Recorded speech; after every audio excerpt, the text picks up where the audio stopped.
अब एक dot product अगर हम ले लें, कोई भी दो वेक्टर्स है, ए एंड बी दो वेक्टर्स है, ए डॉट बी, तो इसको आइंस्टाइन समेशन में अगर हम लिख दें तो a not b not plus a one b one, a two b two plus a three b three, और इसका जनरल फॉर्म जो हम लिखते हैं वो है ए म्यू बी म्यू।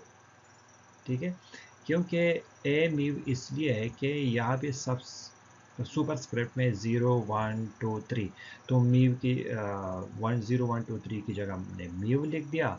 यहाँ पे सबस्क्रिप्ट में 0 1 2 3, तो इधर बी म्यू आ गया।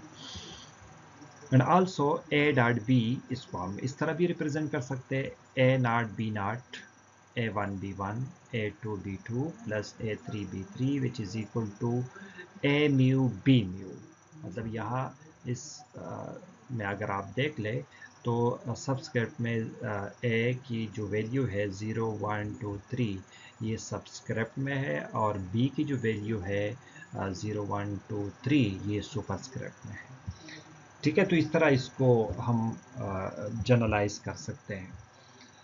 यहाँ पे कुछ इम्पॉर्टेंट प्रूफ्स है, और वो ये है कि show that the sum of two four vectors is also a four vector. मतलब ये शो करना है कि दो फोर वेक्टर्स है, और इसका जो सम है वो भी एक फोर वेक्टर आना चाहिए। तो इसको किस तरह शो करें, ये हमने देखना है आगे। देखिए, हमारे पास दो फोर वेक्टर्स हैं। दो फोर वेक्टर्स का मतलब एक फोर वेक्टर ये है ए म्यू, और दूसरा फोर वेक्टर बी न्यू है। ये दो फोर वेक्टर्स है। ठीक है, ये बजाते खुद फोर वेक्टर है, ये भी फोर वेक्टर कंपोनेंट में है, तो इसको हम दो फोर वेक्टर इस तरह हमने रिप्रेजेंट कर दिया, a mu and b new.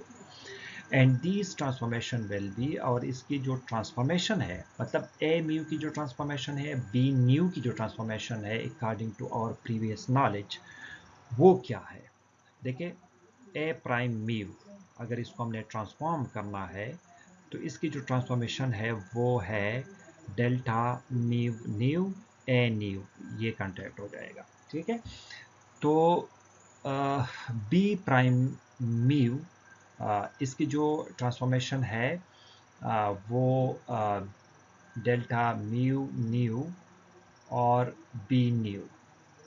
अब यहाँ पे एक पॉइंट है, और वो ये है कि ये जो बी, ये भी क्या कहना चाहिए कि ये भी म्यू अगर आप कर ले, क्योंकि 0 1 2 3 इसकी वैल्यू है, तो अगर इसको भी आप लोग म्यू भी कर दें तो ज़्यादा बेहतर रहेगा, ये भी म्यू कर दें। ठीक है, क्योंकि यहाँ पे मैंने बी प्राइम म्यू लिखा है, तो फिर आप लोगों को थोड़ा सा कंफ्यूजन हो जाएगा, तो इसको आप इस तरह लिख सकते हैं। तो a prime mu which is equal to this thing, b prime mu which is equal to delta mu nu B nu, तो ये कंटेक्ट हो जाएगा। अब ये जो फोर वेक्टर है, इसको और इसको हमने ऐड अप करना है। मतलब सिंपल सी बात है, इसको ऐड कर लें तो लेफ्ट हैंड साइड के साथ, और राइट हैंड साइड के साथ। ठीक है, तो ये लेफ्ट हैंड साइड होगा, ये हमने इधर लिख दिया, ये और ये इसको हमने इधर ही लिख दिया। तो delta mu nu A nu plus delta mu nu B new.